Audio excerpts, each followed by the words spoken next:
دوستان عزیز، آلومینیوم یکی از قطعاتی که خیلی سخت تراش میشه و خطر داره تراشش. خیلی راحت تراش میشه ولی منتهای مراتب باید توی دور پایین تراش بشه تا هم قطع تار درست در بیاد هم از بین نره. و ارزم بزرگ چون به نرم خیلی نرم هستش حتما باید از آب صابون استفاده کنید و ارزم بزرگتون آب صابون باعث میشه که هم الماسایی که استفاده میکنیم نسوزه و قطعاتمون خیلی تمیز و مرتب داره.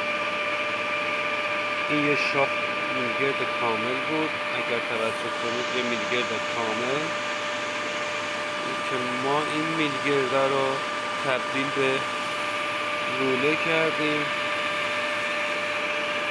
و شیارا رو با کهله زدم، سوراخ‌کاری ها رو انجام دادم.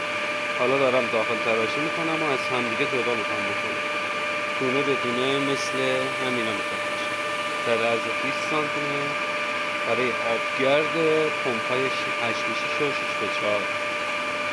خیلی متشکرم از توجهتون که منو میخواد دنبال کنید. من چون تازه وارد هستم زیاد نمیتونم دقیق‌تر صحبت کنم.